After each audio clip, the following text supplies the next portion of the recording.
Company के आगमन का क्रम क्या है।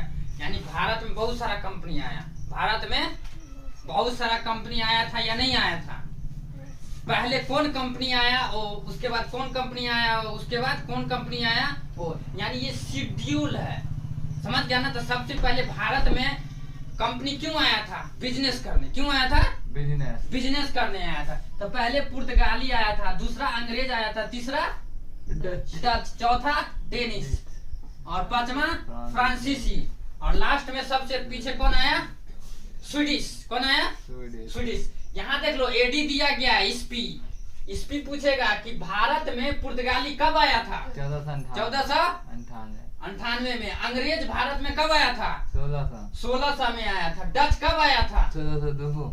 डेनिश 1616, फ्रांसीसी 1664, स्वीडिश 1731। लेकिन ज्यादातर क्वेश्चन आता है पुर्तगाली से, अंग्रेज से, उसके बाद फ्रांसीसी से। लेकिन बिहार बोर्ड है, कहीं से पूछ सकता है, बात समझ गया। फिर देखो यहाँ ट्रिक देखो, अगर ट्रिक समझ गया तो शेड्यूल हमेशा याद रहेगा। पुत्र अडा, डैड फांसा। बात समझ में आया। आजकल का बेटा क्या होता है, बपजेट होता है ना। बाप एगो कहेगा तो बेटा 4 गो कहेगा। और जब मार करने के लिए बेटा अगर बाप के सामने खड़ा होता तब बाप क्या हो जाता, फंस जाता है, यानी विवश हो जाता है। इसीलिए ट्रिक है, पुत्र अडा डैड फांसा। प से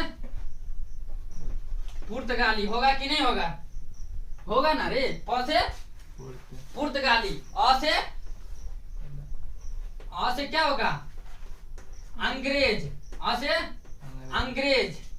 फिर देखो यहाँ ड से डच।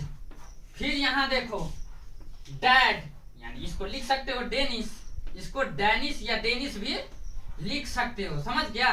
फ से फ्रांसीसी और स से स्वीडिश। ये हम शॉर्टकट में लिखे हैं, यहाँ तो पूरा दिया ही हुआ है, समझ गया। एक ट्रिक पे आ जाएगा ये पूरा कंपनी का नाम जो जो भारत में आया था। यानी पुत्र अडा डैड फांसा, प से पुर्तगाली, अ से अंग्रेज, ड से डच, डे से डेनिश, फ से फ्रांसीसी, स से स्वीडिश। यहाँ एडी देख लो कैसे ऐसे, नहीं तो अंकित ये देखा डंटा।